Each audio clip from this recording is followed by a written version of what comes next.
देख रहे हो सुरेश? कुछ नहीं यार, घर खरीदने की प्लानिंग कर रहा हूँ, उसी की तैयारी चल रही है। अच्छा, कुछ समझ आया? अभी तो देख रहा हूँ, पर मुझे एक नई बात पता चली। क्या?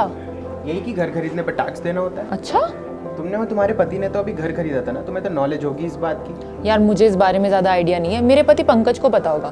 तुम एक काम क्यों नहीं करते, इस संडे घर आ जाओ, बात भी कर लेंगे और चाय नाश्ता भी साथ में हो जाएगा। ठीक है। हाय सुरेश, कैसे हाय, हो? मैं बहुत बढ़िया। मैं और पंकज कब से तुम्हारा वेट कर रहे हैं। आओ अंदर आओ। और पंकज कैसे हो? हाय सुरेश, तुम कैसे हो? मैं बहुत बढ़िया।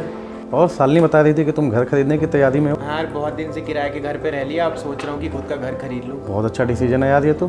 पर जब मैं घर देखना शुरू किया तो मुझे लगा, इस पे दिखा बहुत सारे टैक्स लगते हैं इसमें। हाँ यार, ये तो मुझे भी पता चला बाद में। जब मैं घर ले रहा था तो मुझे ये पता चला कि घर के कॉस्ट के अलावा कई सारे कॉस्ट इसमें इंक्लूड होते हैं। साथ में आपके फ्लैट के दाम में जो है जीएसटी भी इंक्लूड होता है। मेरा तो पूरा बजट गड़बड़ हो गया। बाकी कई लोगों से मुझे तो कर्ज लेना पड़ा, मतलब मेरे ऊपर कई सारे कर्ज हो गए। तुम्हाला लक्षात आलं असेल की पंकजला घर घेण्यामध्ये किती अडचणी आल्या ते. आपले स्वतःचे घर असावे असे प्रत्येकाचे स्वप्न असते. कराचे ओझे ऐकून हे स्वप्न बघायला मात्र अनेक लोक घाबरतात. भारतात दीर्घ कालावधीसाठी कर्ज घेऊन घर खरेदी केली जातात. फ्लॅट, घर किंवा जमीन यातील काहीही खरेदी केल्यास कर हा भरावाच लागतो. यामध्ये जीएसटीचा समावेश असतो. सर्वात आधी घर खरेदी करणं आणि बनवताना भरण्यात येणाऱ्या कराबद्दल जाणून घेऊया. अंडर कन्स्ट्रक्शन फ्लॅट किंवा अपार्टमेंटवर परवडणाऱ्या घरांमध्ये समावेश होत असेल तर 1% जीएसटी आणि महाग असणाऱ्या हाऊसिंगमध्ये 5% जीएसटी असतो. तयार प्रकल्प असेल तर हा कराच्या श्रेणीत येत नाही. मेट्रो शहरांमध्ये अशी परवडणारी घरं असतात ज्यांची किंमत 45 लाख रुपयांपर्यंत आणि कार्पेट एरिया 60 स्क्वेअर मीटर असतो. बिल्डिंग मटेरियलवर देखील जीएसटी लागतो. वेगवेगळ्या वस्तूंवर हा दर 5 पासून 28% इतका असतो. म्हणजे फ्लॅट घेणं किंवा स्वतःचं घर बांधणं या दोन्ही स्थितीत कर तुम्हाला भरावाच लागेल. मालमत्ता खरेदी करताना राज्यांना स्टॅम्प ड्युटी आणि रजिस्ट्रेशन फी द्यावी लागते. वेगवेगळ्या राज्यांमध्ये हे दर देखील वेगवेगळे आहेत. दिल्लीमध्ये मालमत्ता रजिस्ट्रेशन करताना पुरुषांना खरेदी मूल्य किंवा सर्कल रेट यामध्ये ज्याची किंमत अधिक असेल त्याची 6% स्टॅम्प ड्युटी भरावी लागते, तर महिलांसाठी हा दर 4% इतका आहे. सर्कल रेट किंवा प्रॉपर्टी किमतीचा 1% रजिस्ट्रेशन फी लागते.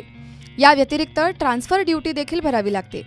दिल्लीमध्ये नगर निगम मार्फत वसूल केली जाते. यामधून सरकारी तिजोरीमध्ये किती पैसे येतात हे आता आपण समजून घेऊया.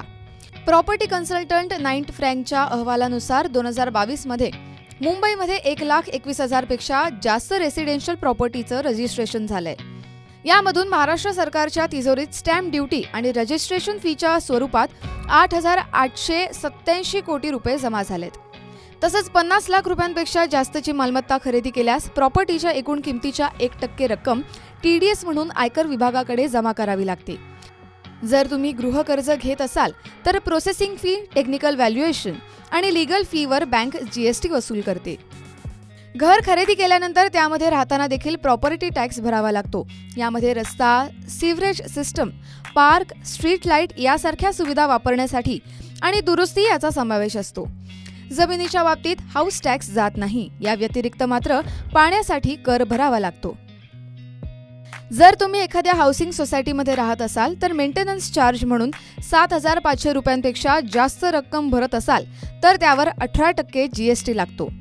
यानंतर घर विकताना देखील कर काही पिछा सोडत नाही. घर विकल्यानंतर कॅपिटल गेन टॅक्स लागतो. जर घर 2 वर्ष किंवा त्याहून जास्त काळ आपल्याकडे ठेवून विकलं तर जो नफा होतो तो LTCG मानला जातो. नफ्यावर इंडेक्सेशन बेनिफिटवर 20% टॅक्स लागतो. तसंच 2 वर्षाच्या अंती घर विकल्यास short term capital gain tax मानला जातो. हा नफा व्यक्तीच्या उत्पन्नात जोडला जातो. तसंच त्यावर टॅक्स स्लॅबनुसार टॅक्स भरावा लागतो. जेव्हा घर विकल्यानंतर 2 वर्षांच्या आत तुम्ही दुसरं घर खरेदी केलं तर LTCG माफ केला जातो. परंतु घर जर बांधत असाल तर ते 3 वर्षाच्या आत बांधलं गेलं पाहिजे. कोई ट्रांसफर टैक्स है, कोई और दूसरे टैक्स है, सब मिला मिलू के करीब 25% प्रॉपर्टी में टैक्सेस का रुझान है। और जब बेचते भी हैं तो 20% उस पर कैपिटल गेन भी देना पड़ता है। अगर अगर आप 30% के स्लैब में और आपको शॉर्ट टर्म कैपिटल गेन हो गया तो आपको 30% का रेट इनकम टैक्स का लगता है। और जहां तक रजिस्ट्रेशन का चार्जेस का सवाल है वो भी बायर को देने ही देने पड़ते हैं। तो इतने हाई टैक्सेस में मेरे ख्याल कहीं 25% आप किसी 30 लाख की, 50 लाख की या 1 करोड़ की प्रॉपर्टी समझ लीजिए 25%, 25 लाख तो टैक्सेस के रूप में दिए जाते हैं। मेरा ये मानना है कम से कम टैक्सेस को 50% की टोटल टैक्सेस कहीं ना कहीं 50% रिड्यूस कर लेने चाहिए। और जब कोई आदमी पहला घर खरीदता है खास तौर से, तो उसको कम से कम ट्रांसफर के चार्जेस में बहुत बड़ी रियायत और जीएसटी के चार्जेस में बहुत बड़ी रियायत उसको देनी चाहिए। घर खरेदी करण्यापासून ते अगदी विक्रीपर्यंत कर भरावाच लागतो, हे आता तुम्हाला समजले असेल। कर वाचवण्यासाठी देखील दुसरे घर खरेदी करावे लागते किंवा कर भरावा लागतो। तुमच्या स्वप्नातील घरासाठी सरकार प्रत्येक वेळी कर आकारत राहील। तसेच मालमत्ता जितकी जुनी होते तसतशी त्याची किंमत देखील कमी होत जाते। त्यामुळे साहजिकच नवीन घराच्या तुलनेत जुन्या घराची किंमत देखील कमी असेल।